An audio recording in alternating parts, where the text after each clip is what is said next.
Today's episode of Hidden Forces is made possible by listeners like you.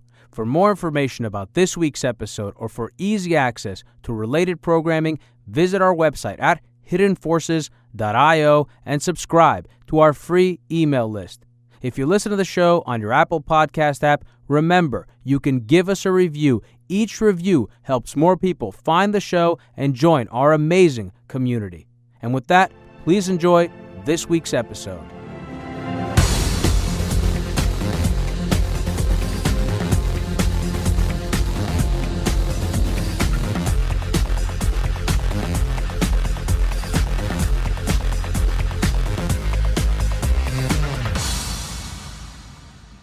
What's up, everybody? My guest today is David Epstein, probably the most wide-ranging thinker I've ever had on this podcast. David is what you would call a Renaissance man.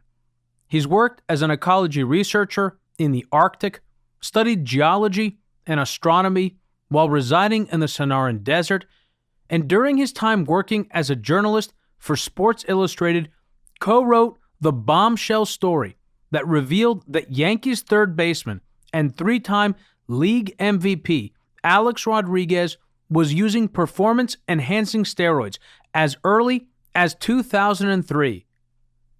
As if those accomplishments and experiences weren't enough, David is also the author of two wildly popular books: The Sports Gene, which examines the science behind extraordinary athletic performance, and Range, a book that attempts to explain why generalists triumph in today's specialized world. Anyone who knows me or who listens to this podcast won't be surprised to learn that I agree with David on pretty much everything, insofar as learning is concerned. In fact, I'd go a step further and say that this podcast is, or at least attempts to be, the embodiment of the ideas that he writes about in his most recent book. I am a full-on believer in the power of wide-ranging, interdisciplinary thinking, and I've often made the case for it on this program.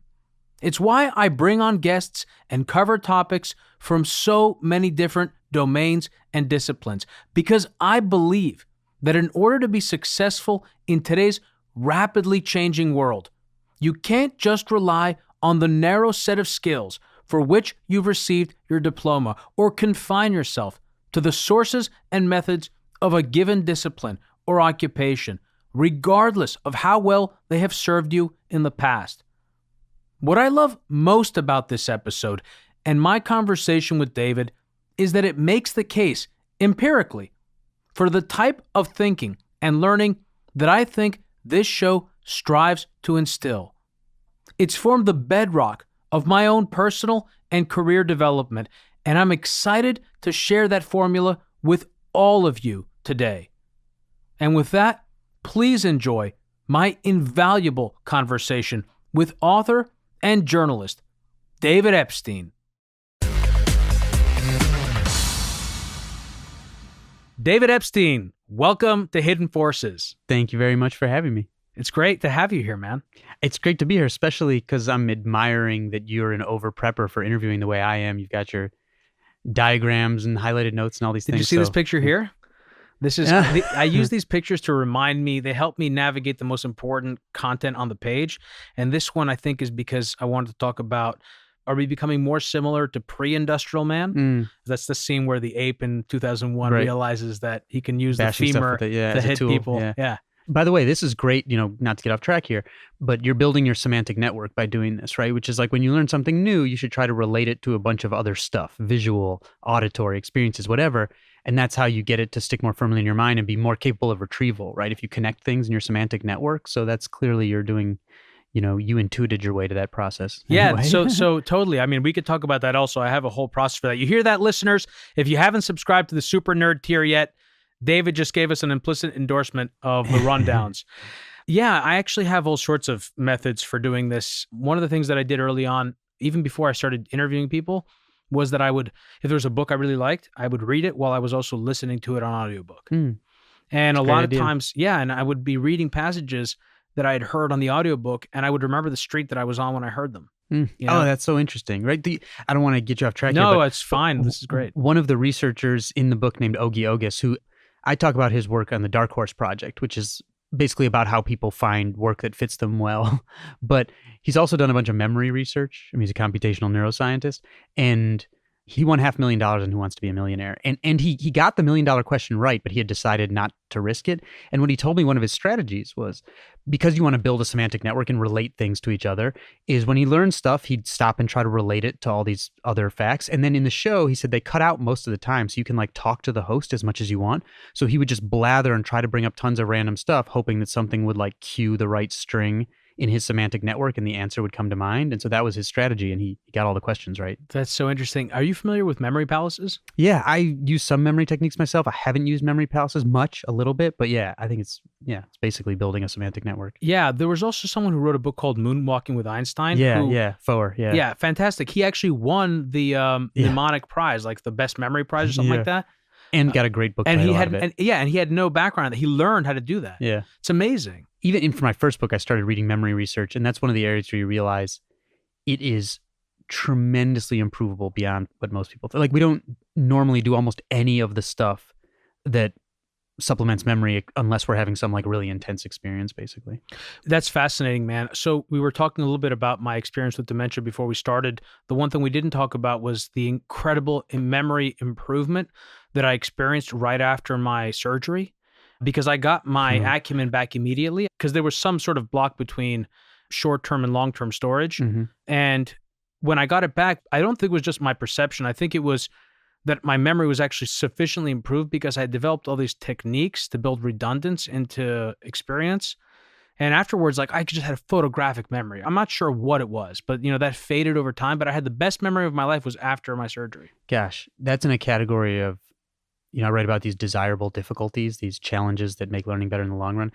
I think having a brain tumor is a desirable difficulty for memory improvement beyond even what I would have conceived, but that's very impressive. It's super interesting. You'd like it, man, because I can tell from your work. So I have so many questions for you. It's hard to know where to start. I do want to maybe ask about your progress, but maybe we can talk about that later.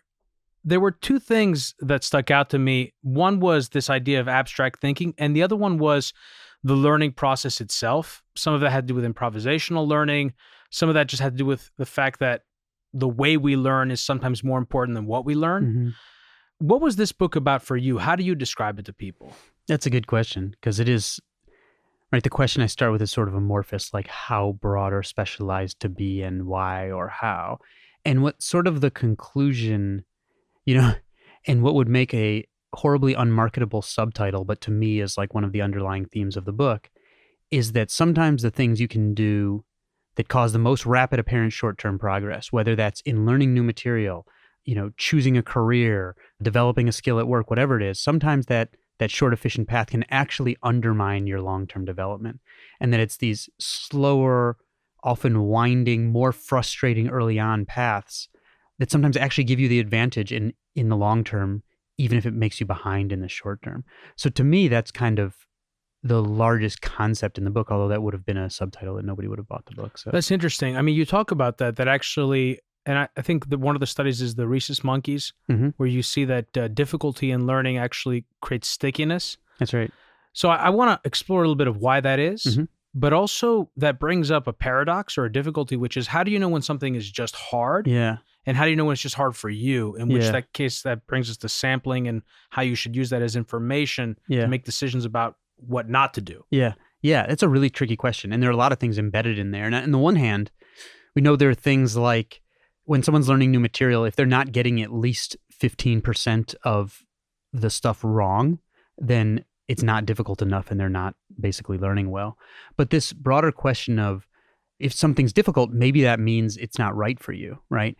And I think that's in part why the book doesn't really offer easy answers, right? In fact, I took a last section to make this conclusion and say, people are always asking me for one sentence of advice, and I wouldn't have written this book if I could, This book is right? the anti-life hack book. Right, exactly.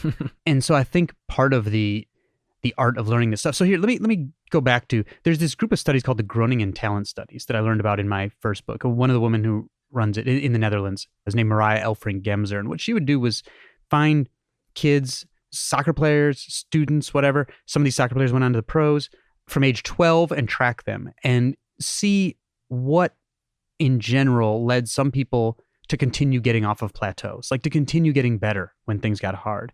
And probably the single most important characteristic was what's called self-regulatory learning, which as Mariah, if she had to sum it up in one word, it would be reflection. Like those learners spend more time after they do something saying, what did this work on? Why didn't this work for me? I'm going to try something different. They keep reappraising and adapting that knowledge, and they start to understand their own weaknesses so they get a better understanding of, is this something I'm just bad at or don't like? Or do I just need to try different approaches here? And they sort of do that zigzagging over time and find places where they fit and strategies that work for them. And so I think whether you do that with a coach or mentor, or you just do that yourself, as we do things, we need to be very reflective about them, like constantly reappraising what we learned and asking, how does this fit with me and my prior knowledge? And on a larger scale, that I think relates to, I mentioned Ogi August, although I mentioned his memory research, which is not in my book at all, but he's one of the researchers on Harvard's Dark Horse Project. And that research is about how people find work with high match quality. Match quality meaning the degree of fit between their interests and abilities in the work that they do, which has an incredibly important for your performance and sense of fulfillment. And what they found, they called it the Dark Horse Project because people would come in who were fulfilled in their work, and they would all come in and say like, well, don't tell people, they were just interviewing them for like informational interview. Don't tell people to do what I did because I started in this one thing and realized it wasn't for me and did this other thing and this other. And so they all viewed themselves, not all, the large majority viewed themselves as having come out of nowhere. So that's why the researchers called it the Dark Horse Project, because most people who found their way to success and fulfillment were actually doing this zigzagging by constantly appraising how things sort of fit their interests and abilities.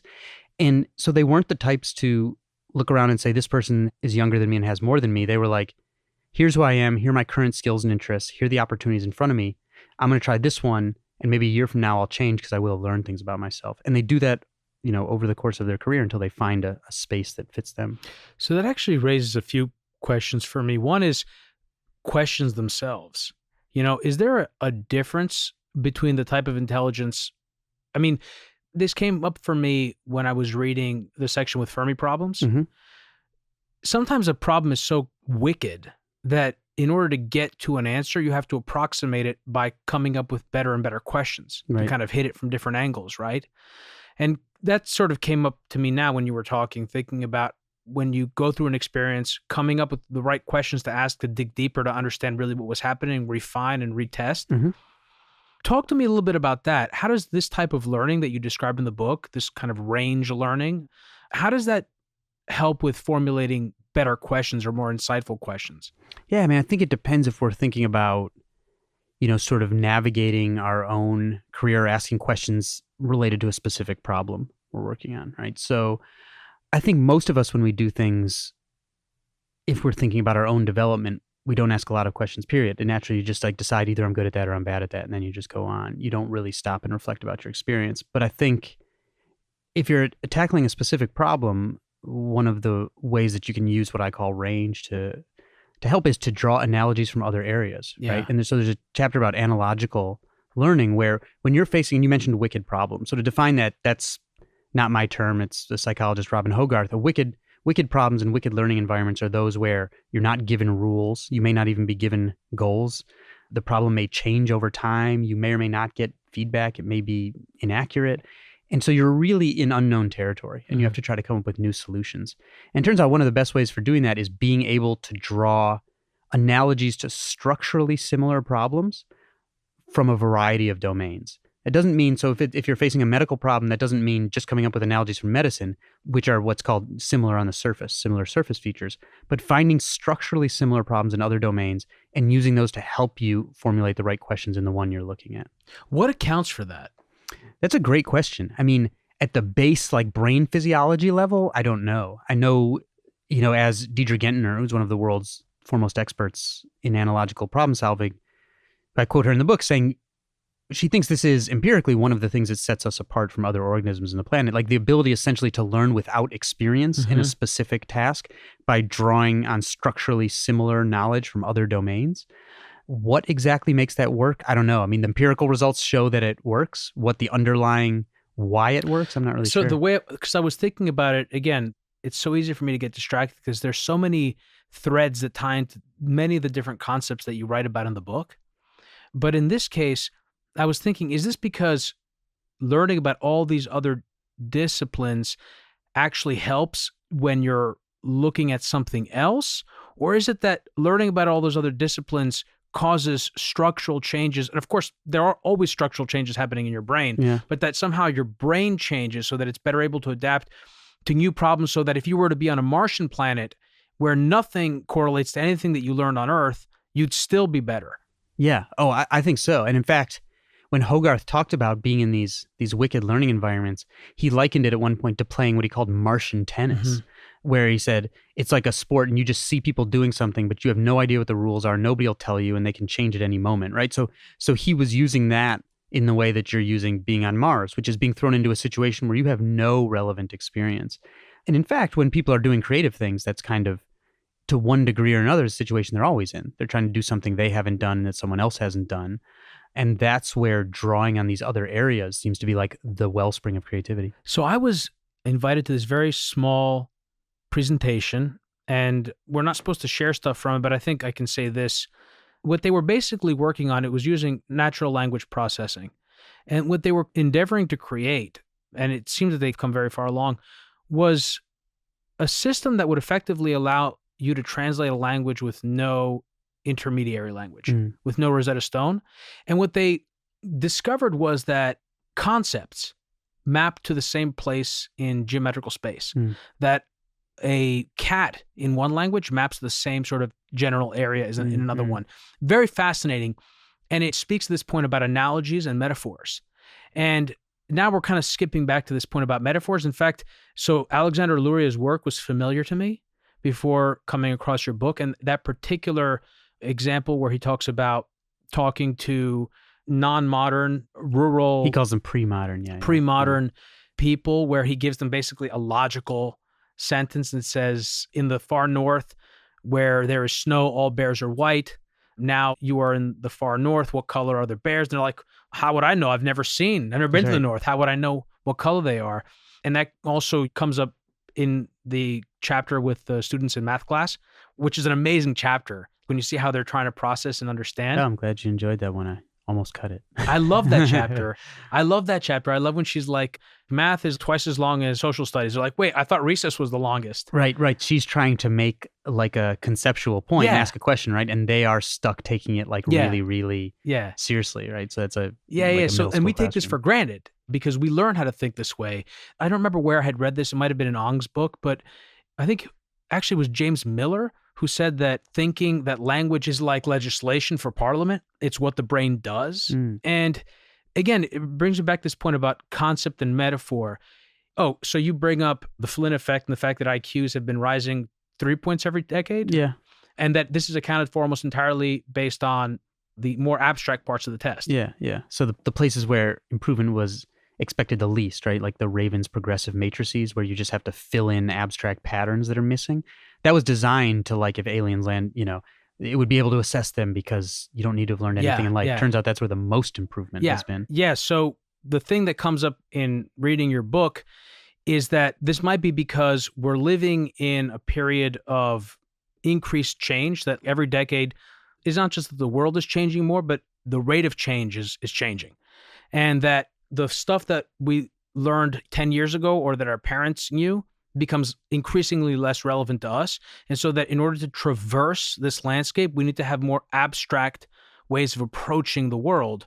Is that correct? Yeah, totally. And this is, by the way, even in countries where scores on other IQ tests that are about like information have gone down, abstract scores still go up. And what Luria saw in his work, and others have seen in work since then, is sort of the greater dose of modern work that someone got, the better they did in these abstract sorts of tasks, which didn't seem to make sense. But Flynn's work, so this is called the Flynn Effect, this rising of IQ scores. Flynn's work suggests that it is because of like a fundamental change in the way we have to think in order to, because as the work world sort of changes rapidly, we have to increasingly learn from other people's experiences, right? Like you mentioned that example where Luria asked these, what people have called the pre-modern villagers, where it's cold and there's snow, all bears are white. And then he says, so in Novaya Zemlya, which is in the far north and it's cold and there's snow, what color are the bears? And they say, well, you'd have to ask someone who's been there, right? For us, we completely take for granted the fact that we can make a logical deduction based on what other people have learned, and then we have that knowledge forever. We do that all the time. We understand stuff we've had no direct experience with. We take knowledge we learned in one area and apply it to something totally different. And these individuals who have not engaged in modern work cannot do that. That's totally foreign to them. And that's basically how we get by in work now. Like even having this conversation, you're having to do something that you have not exactly done before and take previous skills and previous learnings and apply them to a totally new situation. And that's how we get by. That's so essential now. We have to constantly use knowledge to deduce how to do something. Like if you ever see, a younger person, because with each generation, this effect has gotten stronger through the 20th century, like kids can pick up a video game. They don't have to get the rules, right? And you'll often see someone who's older who didn't kind of grow up with that same way. Like they want to know the rules. Like they might want to read the instructions or something like that. And increasingly now, like, do you even read directions for an app when you download it? No, you just start fiddling.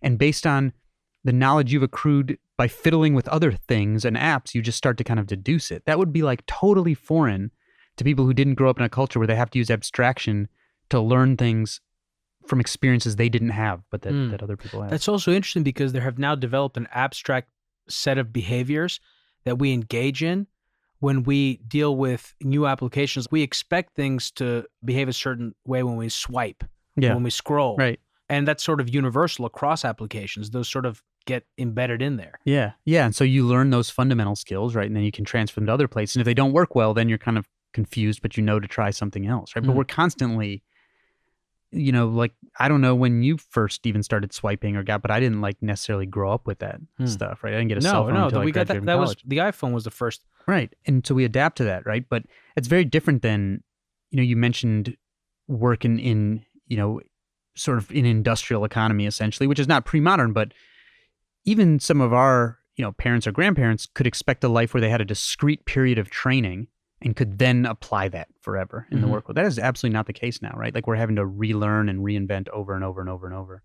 I want to go back to this thing with Luria's work, because even though the majority of your work is in all these different areas and dealing with, again, interdisciplinary learning, the abstract stuff really resonates with me. And the thing that we didn't mention, we talked about the pre-modern people that he interviewed, but the modern people, in one of these, he goes, well, to go by your words, they should all be white. Yeah. And I think Glake talks about this in his book, The Information, where he says, in that moment, a conceptual leap has occurred, where those words have an identity, have a meaning all their own. They're detached from what they were. That's right. So that individual is engaging in, like, for him, an early abstraction, right? So the people who had not been exposed to, and these were, just to give a little background, these were, Lurie's found this natural experiment in these groups of people in rural, kind of isolated, what's now Uzbekistan. And during the Russian Revolution, some of them were quickly forced to engage in more modern work, and some were still kind of left in subsistence farming communities. And so, again, the pre-modern people would not have answered that white bear thing. This guy who had some exposure, who had started to become exposed to the modern world, he realized that he was being asked to sort of make a deduction or an abstraction. He says, well, if I trust your words, then those bears are white. And then if you get the people who've like started going to school and they're doing like complex interconnected work, they're just like, oh, they're white, right? They totally take for granted that we can learn things without experience and they can be true. And that you can adopt a set of logical rules. Yeah. This is also a conceptual leap. Totally. And it's what I thought was fascinating about that work was that I totally take that kind of thinking for granted, right? Because we've grown up in this world where we live by transferring skills, by doing different things constantly, by classifying things so that we can learn about things that we haven't directly experienced. So it's fascinating to learn that that is not like a given of human nature. And in fact, it's a kind of thinking that's sort of fundamental to the modern challenges. So what does that mean in a world, if we're able to think more abstractly? First of all, is that an adaptation? Is that like a fitness feature of this environment? Yeah, it's an adaptation. The only part of fitness feature I'd be cautious about is usually when people use that in terms of sort of, natural selection, evolution, it means something that's encoded in the genes over generation and passed Right. down. But this is something that literally happens to people during their own lifetime in many cases. So I think it's absolutely an adaptation. So if we're heading into a world with more and more automation and this continues to happen, what does that mean for the type of work that people should be looking? How should people train themselves, think about education? What are the practical implications of that? Yeah, so our education system, and I mentioned this, a lot of our parents and certainly our grandparents could expect like a training period followed by a doing period, not like retraining and relearning and all those things so much. And so our education system was built for that. It came out of Taylorism, or basically science of management efficiency. And now a lot of those things that were most well suited to the Taylorism approach are also the ones that are most easily automated, where there's a training period and then someone can sort of do the same thing over and over and over again. Our education system is changing, but there's a ton of momentum, and it still has a lot of anchor in, its lineage, which is in Taylorism and preparing people for industrial society. And the more we get away from that, the more important it is for people to learn ways of thinking and ways of learning, because they're going to have to keep reinventing, because their training period is going to be their whole life instead. And so I think we need to kind of realize that teaching people how to think is more important than what to think, especially early on. So it's kind of like the industrial environment was more predictable. Yeah. And there was a certain amount of data, and it was kind of like chess, right? I mean, what we learned about chess, which is there are a finite set of moves, and it isn't that IBM was good at playing chess the way humans were. Well, maybe. I mean, the point is it was really good because it could run through all the different possible positions and all the different possible games. And that this type of intelligence that we're talking about now allows you to create new solutions for problems you've never encountered before. In other words, if you don't have a protocol, you can come up with something new, right? Right. And chess, as I should say, even no computer can compute all the possible games. There's like more than atoms in the universe, but it can do a lot more than humans can. And chess is what Hogarth would call like a quintessential kind learning environment. Clear rules, clear goals, clear next steps, essentially infinite store of previous data that you can study. Work next year will look like work last year in chess, and you get feedback that is very clear, unequivocal, and fairly rapid. And so that kind of makes sense for why computers would be so good at that, right? So the Grandmasters' advantage is based on pattern recognition. So in fact, chess and other kind learning environments reward early specialization. If you haven't started studying patterns by age 12, your chance of reaching international master status, which is 1 down from Grandmaster, drops from 1 in 4 to 1 in 55. But computers are much better at that kind of pattern recognition. So in the late 90s, when Garry Kasparov lost to Deep Blue, he noticed an example of what's called Moravec's paradox, that humans and computers often have opposite strengths and weaknesses.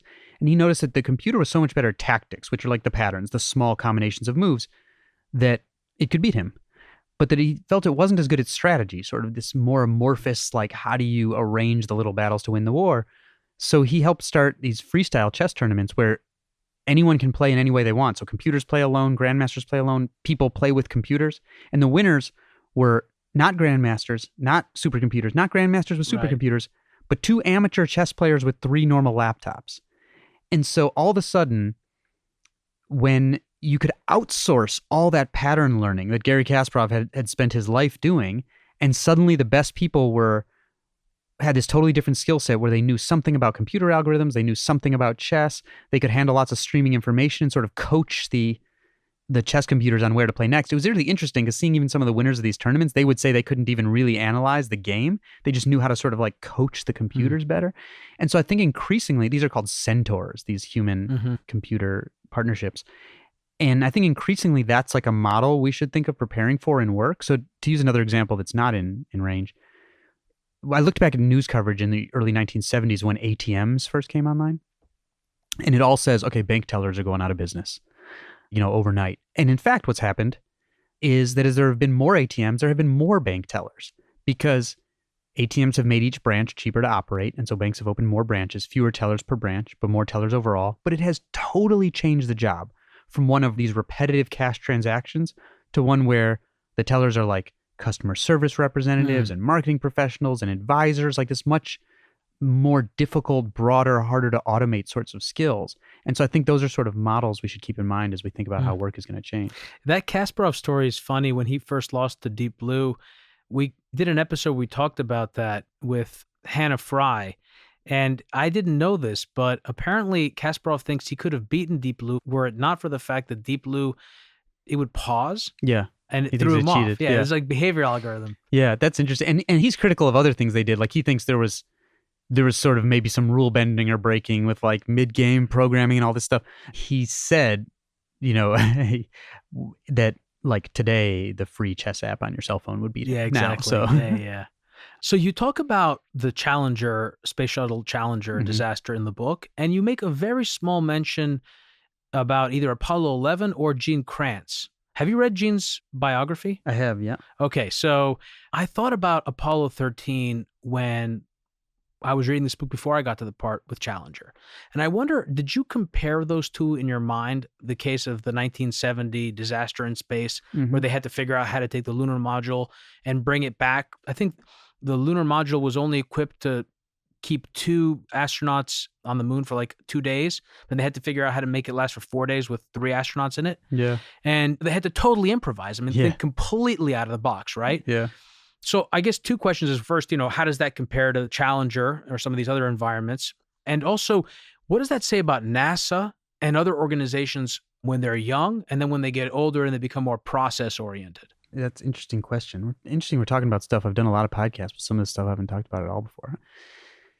Yeah, you can't help but think, I minored in astronomy in college and I love space. And so I can't help but think of Apollo 13, and that improvisation was amazing, right? And it reminds me of, I may only make short mention of this late in the book, but Bill Gore, who founded the company that created Gore-Tex, he founded the company based, and he's an engineer, he founded the company based on his observation that companies tended to do their most innovative work in times of crisis because disciplinary boundaries would go out the window and people would start figuring out what their colleagues could do and what they could borrow from them and how they could collaborate and all these things, and not protecting their turf. And this is relevant to how organizations change. So in times of crisis, people have a stake in survival of the organization, or in this case of the astronauts. And I mean, so that's what they did, right? They got everyone on board and they just started improvising. But I think oftentimes, and you see this in like startups, and why can startups disrupt larger companies? In crisis or in a startup, everyone has a stake in succeeding, right? And not like going out of business or having some cataclysm. And then as an organization gets larger and more mature and has more momentum, it goes through what Safi Bakal, this writer whose book we I had really Safi enjoyed. on. I was just thinking about Safi. We're going to talk about this. He calls this a phase transition. Yeah, phase transition. Where suddenly people go away from what Bill Gore had identified. So they're just doing the best thing to keep things alive, to where they're just protecting their rank and their little turf. And oftentimes that goes in the opposite direction of the organization as a whole, because it causes people to try to maintain their sort of silos because they don't want their turf invaded.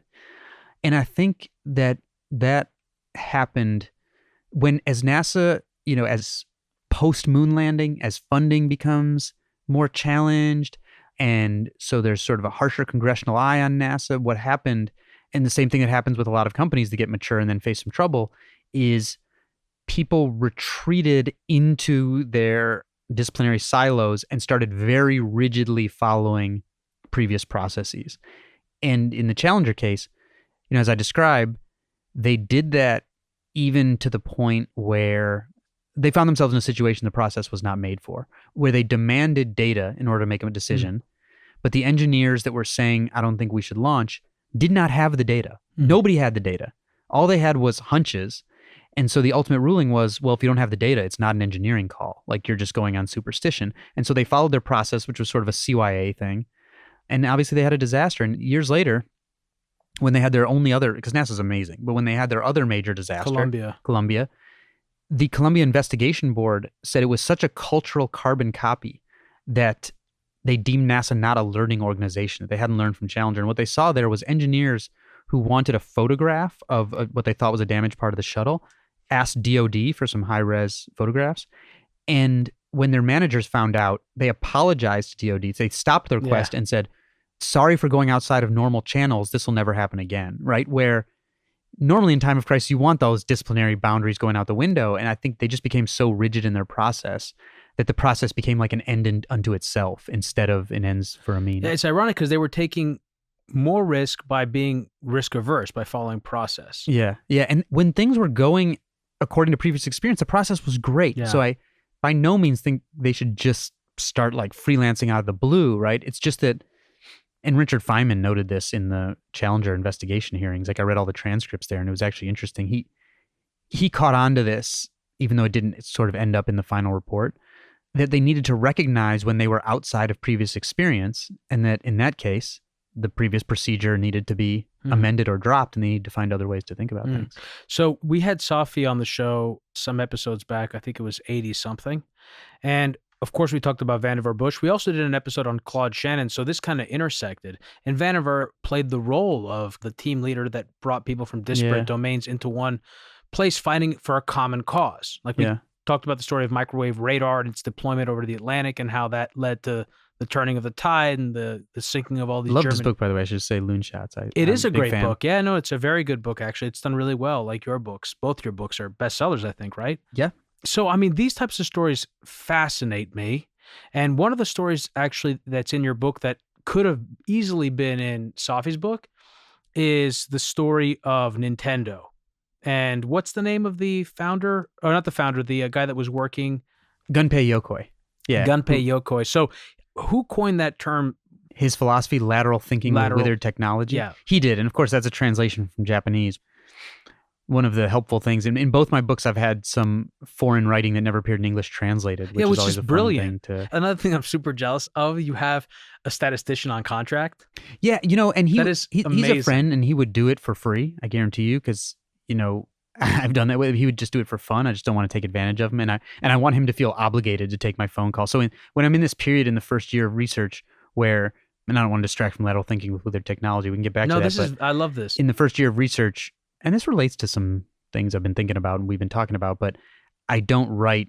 I kind of try to read 10 scientific articles a day, every day for the year, and most of that goes nowhere, right? So I have to tolerate this inefficiency that I used to beat myself up about, but now I increasingly realize like, oh, well, that's why I find a bunch of things that are, not already all over the place because I allow that inefficiency. But when I'm in that period, I'm constantly calling him and being, like I was in grad school for science, like I've taken statistics courses, but he's doing this stuff every day. And sometimes I'm looking at studies and saying like, is this conclusion right? This study's making a strong conclusion, but I don't know if their method can support it. And I end up learning a ton just from doing that back and forth. So it's really helpful. So we'll get to lateral thinking with withered technology, but I want to say a couple of things. One, I think it's invaluable having someone that you can geek out with. Yeah. Yeah. I don't have someone right now to do that. I've gone through various stages where I kind of burn people out a lot of times because I'll call them and I'll just be like right into it. And, for other people, it's not their thing. It's not what they're doing on a regular basis. And sometimes they're exhausted from a long day at work or they had some issue and I'm coming at them, just want to geek the hell out, like try to just exercise my brain on this issue. But you said something about the first year or so is reading, you put a goal of 10, an arbitrary goal of 10, research papers a day. But you don't have an overall goal, right? This is something I really want to explore with you because I found this to be true in my own life. And actually, I should say this entire book was a self-reinforcing bias book for me in so many ways. And so I tried to focus where I could on what sort of didn't confirm my bias because it was just so heavily biased towards the way I think. Yay, confirmation bias. 100%. But this thing about not having a goal, the other thing I was telling you before we turned on the microphone was that when I started preparing for this, I realized that fine, the first year I was really learning a lot for the amount of work I was putting in, but I feel like lately, the last year or so, I'm not learning as much. And I think that's by design because I was working so much and doing so much work and I wasn't leaving enough space for my life. And I was trying to make room for my life. And by doing that, I systematized. And by doing that, I wasn't learning as much as well. And so when I wasn't doing the show or earlier on, if I didn't have, let's say, an episode to record, I would start reading books without any particular idea in mind of what I was going to talk about or anything else or where it was going to lead me. And that kind of free thinking I found to be the most valuable. I agree. And I don't really start, like in my two experiences, I won't take a book contract until I've actually done a lot of research because I would have no idea what I'm going to write about. And I actually, instead of saying, here's my idea and then researching, I actually just want to cast a really broad net about some questions that I'm interested in. and try to approach them from all these different angles. The problem is it's so inefficient, right? Is you have to accept that a ton of your time is going to be quote unquote wasted, and I don't think it's wasted, but it's not going to explicitly use it anywhere. But that's the only way that you actually find the stuff you are going to use and roam to the ideas that are unique to you. The problem is from the outside, that often looks like just wasting time, I think, it makes sense if you think about it, even sort of geospatially. If you have a goal in mind, you've already limited yourself. Now, by limiting yourself, you'll get to where you want to go faster, but where you go is not going to have as much convexity. And I think when you open yourself up to more possibilities, simultaneously, you're not closing things down, and you discover things that end up being the most valuable. Yeah. Right? It's fat tails. It makes me think of two things too. First of all, that I pinned two quotes from a director and a writer that I love, Christopher Nolan and Eric Larson, where they both said, between projects, I basically need to read widely with no apparent purpose. And it's like, the purpose is they are trying to find something that they don't know to look for until they find it, right? So there is a purpose, but you just have to go on that exploration. The other thing, you mentioned setting a goal being limiting. I think it's okay to set a goal as long as you're willing to amend it as you go forward.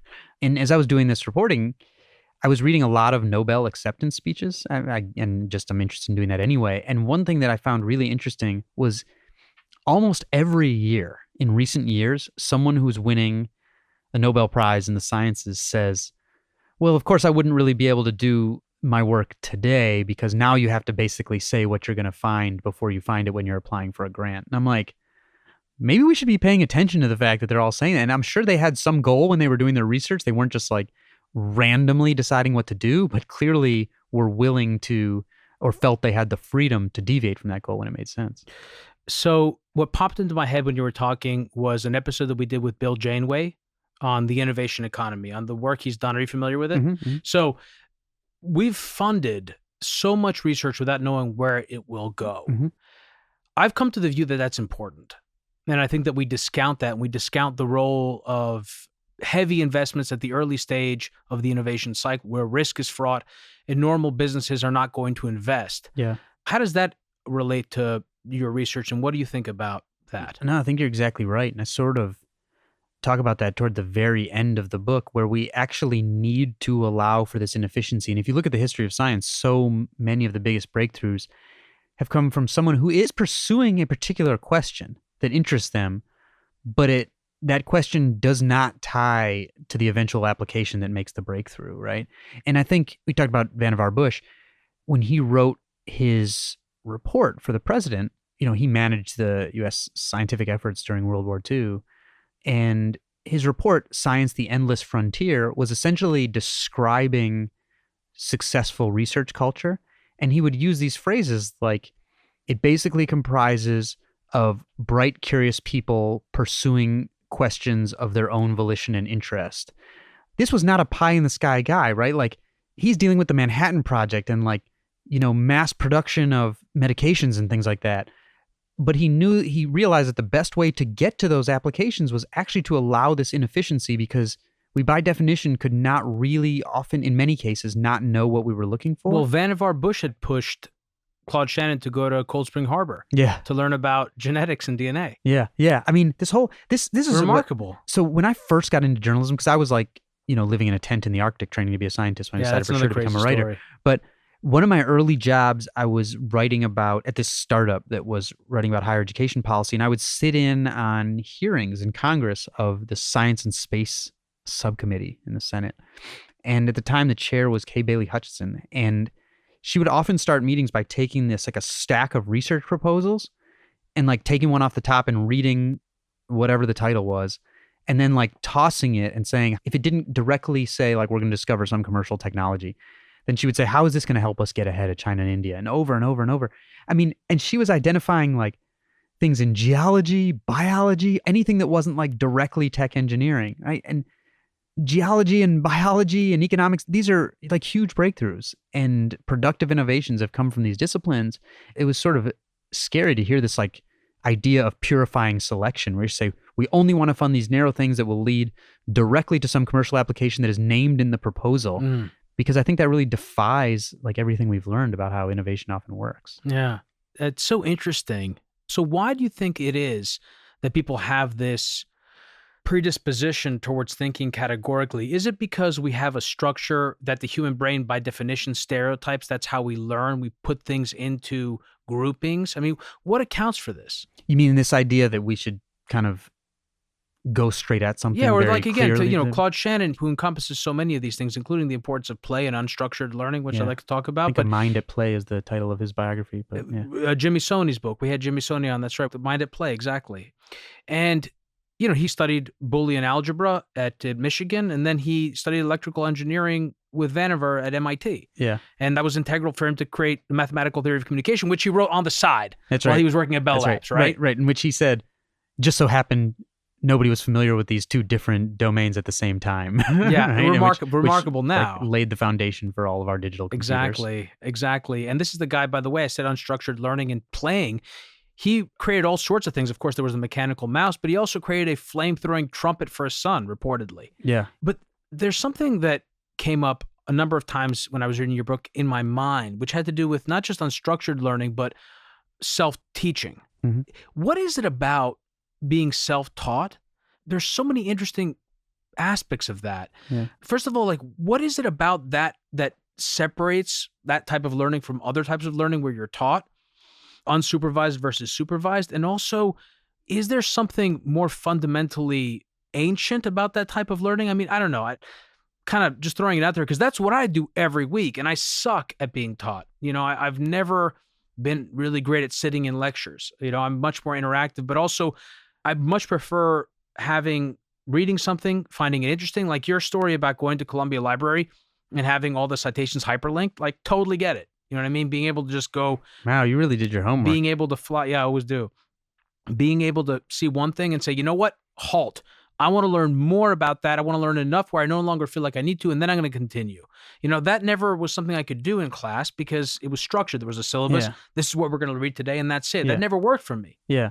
Yeah. And I get it. I mean, I sometimes am hesitant to like rag on school because it's like the most complicated challenge. Like, and it depends on the teacher too. In the world, of course. And to prepare people, like, not to get off topic here, but people say like, oh, school today, public school is like worse than in my day or whatever. And actually, there is no measure by which students today don't have a better grasp of basic concepts than their parents did. None.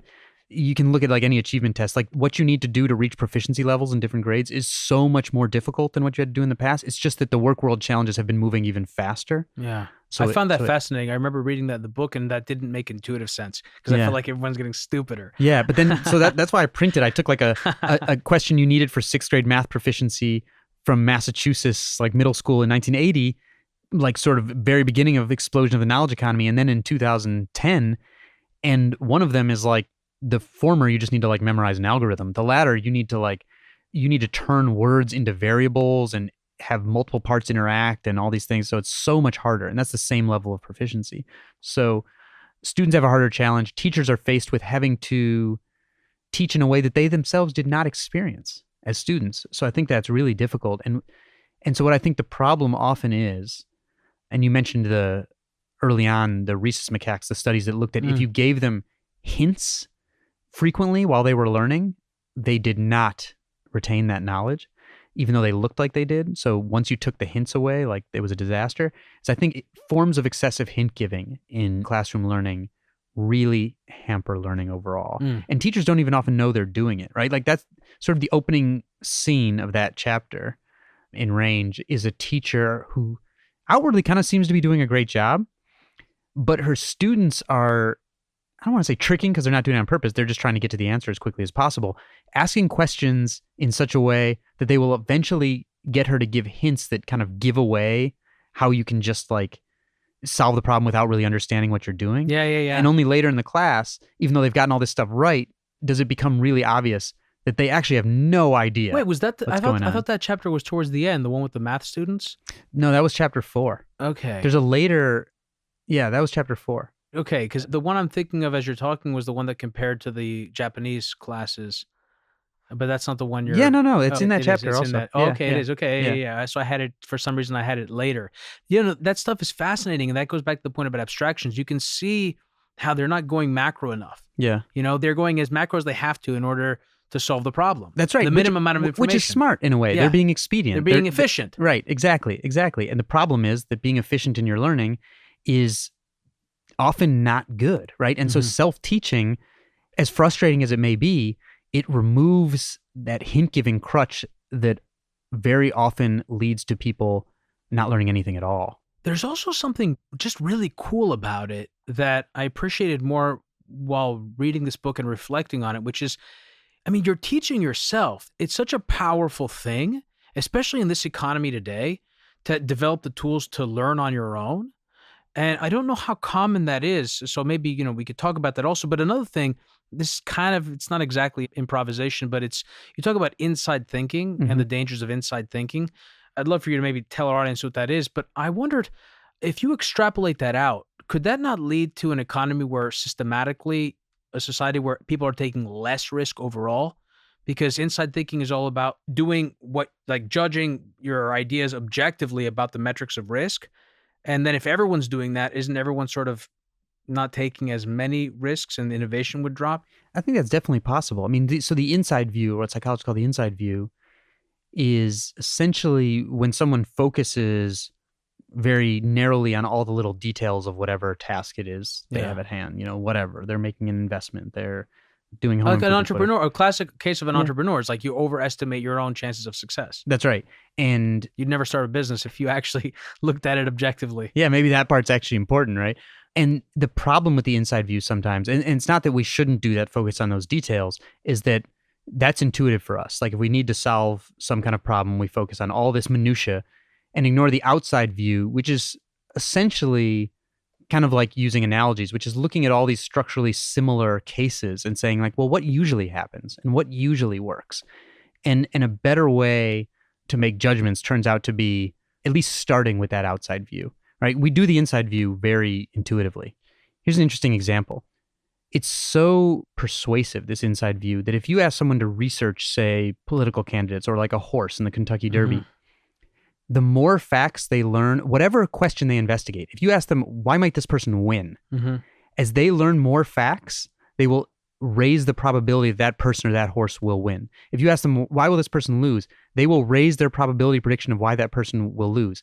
Sometimes to the point where if you ask people to do this in sequence, they will end up with a greater than 100% probability of like any horse like winning, the Kentucky Derby.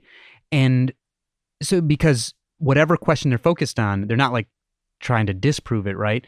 They are essentially gathering facts to fit a certain narrative. So you want to start by zooming out and looking at these like larger external features of sort of what usually happens in situations like this before you start focusing on the minutia. But usually we only do the minutia part. Yeah, no, I guess I was sort of wondering if everyone took that advice, what would that mean for entrepreneurship? And I think, Josh Wolf, right? Yeah. Josh and I were talking about this on an episode that we did together. By the way, your voice reminds me of Josh. Oh, really? I take that as a compliment. When I was listening to you on other episodes, I was like, who does this remind me of? And then Josh came up because you mentioned that you know him.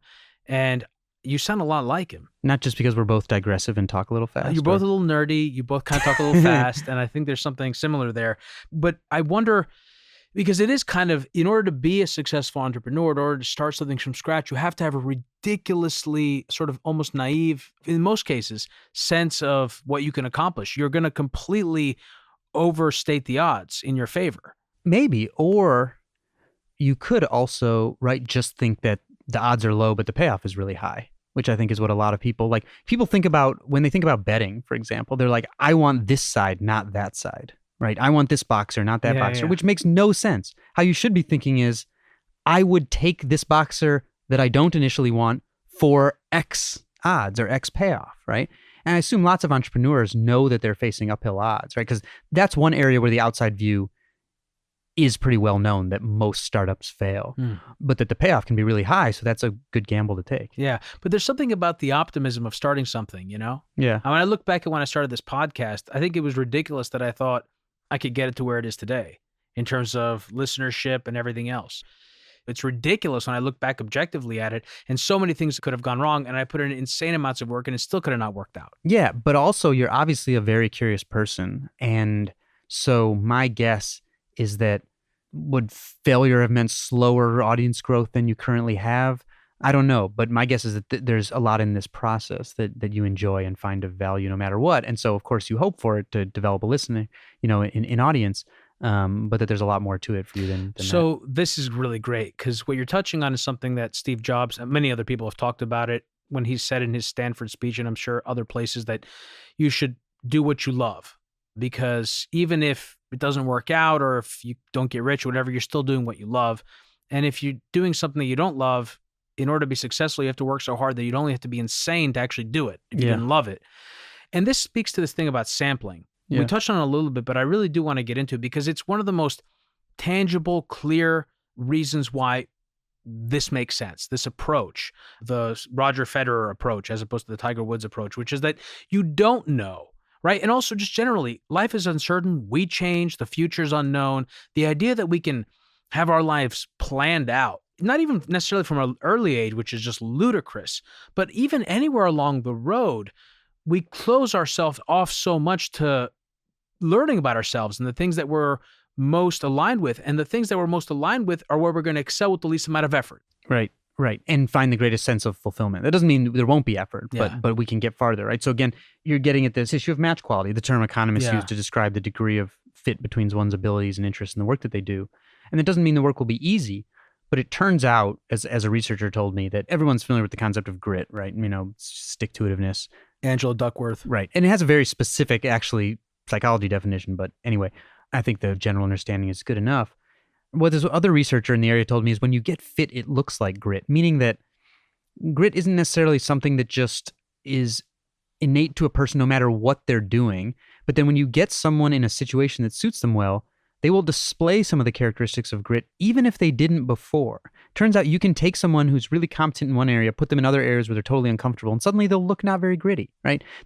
I was a college athlete, right? Mm-hmm. Some of the most competitive, hardworking people I've ever seen on the track were like the biggest chickens I've ever seen in the classroom, and vice versa. And so did they lose their grit at a certain hour every day? No, it's because they had better match quality with some of these tasks than they did with others. And so I think part of what happens through sampling and why the book starts with sports is this counterintuitive pattern that most elite athletes actually specialize later than peers who plateau at lower levels because they're going through this sampling period where they're learning this broad range of skills, but also having a chance to learn about themselves and their interests and what their options are. And the more they can delay selection to a certain point, the better their odds of matching well. Now, in the wider non-sports world, I think you brought up something about, closing off learning about ourselves. And that gets to an important concept that I mentioned in range called the end of history illusion. This psychological finding that at every time period in life, if someone asks you, have you changed a lot based on your previous experiences? You'll be like, well, yeah, of course, I've learned a lot, I've changed. And then you'll think, but I won't change that much in the future. And we underestimate future change at every time point in life. Yeah. We're always saying I changed a lot before, but now I'm pretty much done. And that continues through our whole life. So the fastest time of personality change is 18 to your late 20s. Which is usually when we're trying to force people to specialize, right? So we're trying to make them decide for a person they don't yet know in a world, that doesn't yet exist, and pretending that's something static, where I think we need to be cognizant of the fact that there is substantial personality change over the course of your life in the way you like to spend your time, what you think your strengths and weaknesses are, et cetera, what your skills are. And so that this is a lifelong process of fitting yourself to the work that you're doing. So I want to move us to the overtime, David, but I want to mention before we do that, something that I said to you before we started this conversation, which is that there is a romantic quality to your findings, or maybe a better way to put it is, this book is very compatible with a romantic view of life. This was interesting. I've never heard this before, so I think you should, and I found what you said very interesting, so I think you should hold forth a little bit here. Let's see if I can communicate it. I'm struggling today. But you talked about it in terms of who was this Girl Scouts leader? Frances Hesselbein. Yeah, Frances, Herminia Ibarra also. What this book is saying, and you kind of mentioned it a little bit before when you talked about don't look at what other people are doing, focus on your own inclinations or where your passions are. I think this is a more fulfilling life. And I think a lot of times people feel like there's got to be a hack to success. There's got to be the 5-step method. This is what I got to do. I got to put my ducks in a row. And, what this is saying is quite the opposite. It's saying that we each have our own path and that we have to explore that path. I mentioned, I don't know if I said it during the episode, but we had Jerry Colonna on. And one of the things that he said in that episode was that or it was maybe in his book, that when we're at that fork in the road, we so desperately want to know which path will lead to success.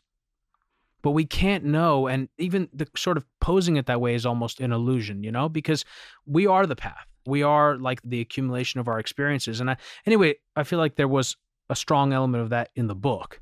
And I think you're getting it, I'll read some of that like 5-step life hack stuff as much as the next guy, just like I'll read about how other people achieve success and know that I'm not going to do it the same way, but then maybe there are things I can gather. But what I don't like about the sort of concrete here's how to succeed stuff is it like purports to imbue you with self-knowledge without you having to have done the things that actually cause you to accrue self-knowledge that take time, right? And we're sort of obsessed with head starts, I think, because we think of, I think we're wired to think of what we see someone as today as a stable trajectory. So that like if you're ahead of me right now, our development lines will forever be parallel into the future. But that turns out to almost never be the case. Life's a marathon, it's not a sprint. That's right. And similarly in a marathon, if you see someone come off the line first, you can be pretty sure they're not going to win. And it goes to your point, it's a wicked world. These are nonlinear systems. That's right.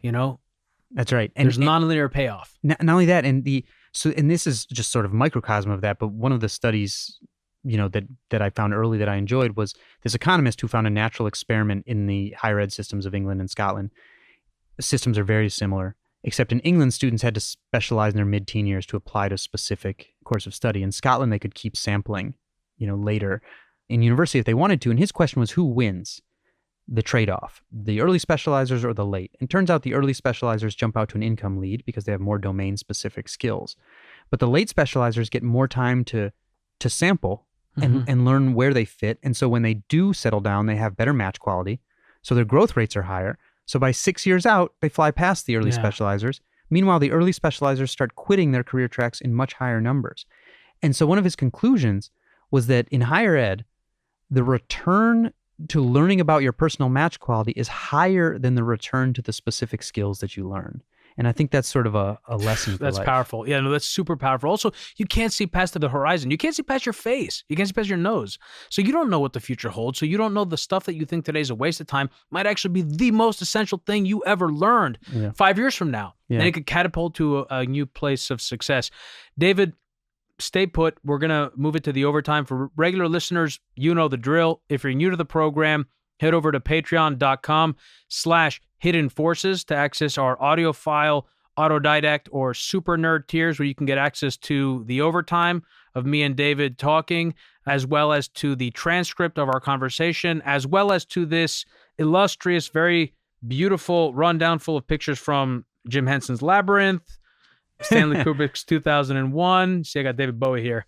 Pictures of Gene Kranz at Mission Control, Alice in Wonderland, this way up, this way left, yonder, that way.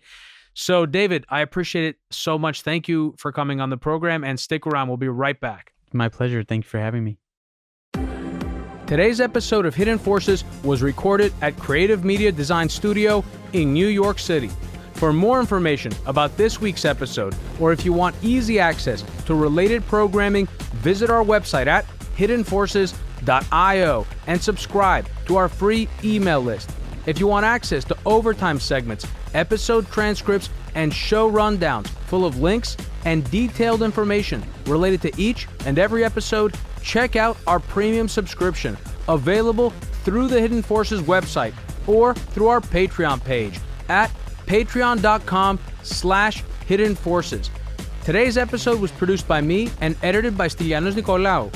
For more episodes, you can check out our website at hiddenforces.io. Join the conversation at Facebook, Twitter, and Instagram at Hidden Forces Pod, or send me an email at dk@hiddenforces.io. As always, thanks for listening. We'll see you next week.